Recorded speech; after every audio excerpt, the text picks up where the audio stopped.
ಯೋ ನಮಃ ಶ್ರೀಕೃಷ್ಣಾಯ ನಮಃ. ಎಲ್ಲರಿಗೂ ನಮಸ್ಕಾರ. ದರ್ಬೆ ಏನು ಯೂಸು, ಎದಕ್ಕೆ ಇದನ್ನೆಲ್ಲ ನಾವು ಪ್ರಯೋಜನ ಪಡಿಸ್ತಾರೆ, ಅದರಿಂದ ಏನು ಹಾಗೆ ಅಂತ ಒಬ್ಬರು ಕೇಳಿದ್ದರು. ದರ್ಬೆ ಯುಗ ಯಾವಾಗ ಆರಂಭ ಆಯಿತೋ ಅಲ್ಲಿಂದ ಬಂದದ್ದದು ಮತ್ತು ದೇವರ ದೇಹದಿಂದ ಬಂದದ್ದದು. ಆದ ಕಾರಣ ಅದು ತುಂಬ ಪವಿತ್ರವಾದ ಒಂದು ವಸ್ತು ಅಂತ. ದರ್ಬೆಯಿಂದ ಈ ಉಂಗರ ಮಾದರಿ ಮಾಡಿ ಹಾಕಿಂಬೋದಕ್ಕೆ ಪವಿತ್ರ ಅಂತ ಒಂದು ಹೆಸರು. ಶುದ್ಧ ಅಂತಂಬ ಹೆಸರು, ಪವಿತ್ರ ಅಂದರೆ ಸಂಸ್ಕೃತದಲ್ಲಿ ಅಷ್ಟೇ. ಆದರೆ ಒಬ್ಬೊಬ್ಬರು ಹೇಳೋರು ಈ ದರ್ಬೆ ಪವಿತ್ರನ ಮನೇಲಿ ಇಟ್ಟಿಂಬಾರದು, ದರ್ಬೆತ ಇಟ್ಟಬೇಕು, ಪವಿತ್ರ ಇಟ್ಟಿಂಗ್ ಕೂಡುದು ಹಾಗೆ ಅಂತ. ಪವಿತ್ರ ಅಂದರೆ ಶುದ್ಧ ಅಂತ ಅರ್ಥ. ಯಾಕೆ ಇಟ್ಟಿಂಬಾರದು? ಧಾರಾಳ ಮಾಡಿ ಇಟ್ಟುಕೊಂಬಂದು ತಪ್ಪಿಲ್ಲ. ಒಂದು.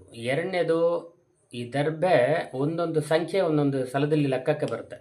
ಎಲ್ಲ ಕರ್ಮಗಳಿಗೂ ತುಂಬ ಮುಖ್ಯ. ಈ ವೈದಿಕ ಕರ್ಮಗಳಲ್ಲಿ ಎಲ್ಲತಿಲ್ಲೂ ದರ್ಬೆ ತುಂಬ ಮುಖ್ಯವಾದದ್ದ ವಸ್ತು. ಅದು ಎಲ್ಲ ಹೋಮ ಹವನ ತಿಥಿ ದಿನವಾರ ಪೂಜೆ ಎಲ್ಲತಿಲ್ಲೂ ತುಂಬ ಮುಖ್ಯವಾದದ್ದದು.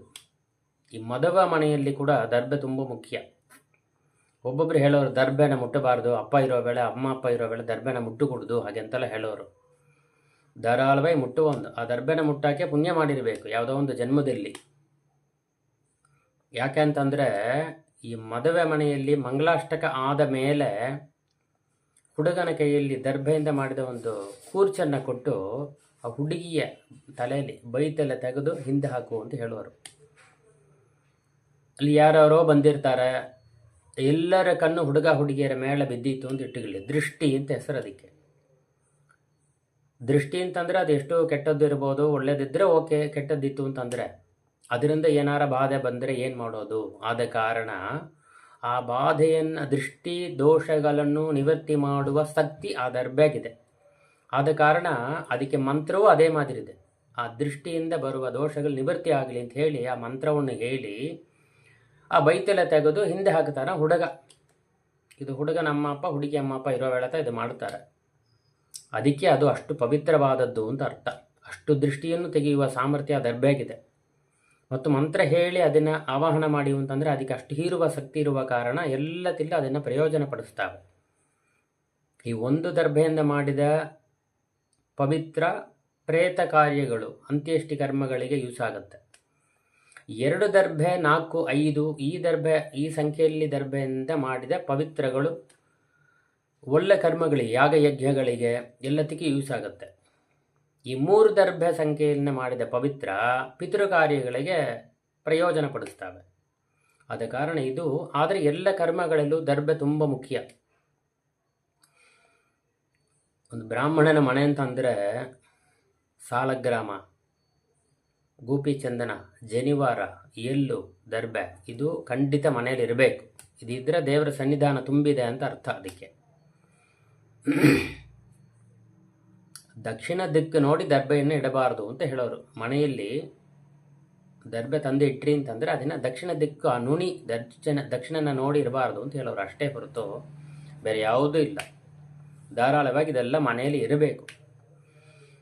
ಈ ದರ್ಬೆಯಲ್ಲಿ ಸ್ತ್ರೀಲಿಂಗ, ಪುರುಷಲಿಂಗ, ನಪುಂಸಕಲಿಂಗ ಹೀಗಂತೆಲ್ಲ ಇದೆ ಆ ದರ್ಬೆಗಳಿಗೆ. ಅದೆಲ್ಲ ಹೇಳ್ತಾರೆ, ದಂಡಿಯ ಲೆಕ್ಕ ಹೇಳ್ತಾರೆ. ಅದರಲ್ಲಿ ಎಲ್ಲ ದರ್ಬೆಯು ನುಣಿ ಇರುವ ದರ್ಬೆಯನ್ನು ಪ್ರಯೋಜನ ಪಡಿಸಬೇಕು ಅಂತ ಹೇಳ್ತಾರೆ.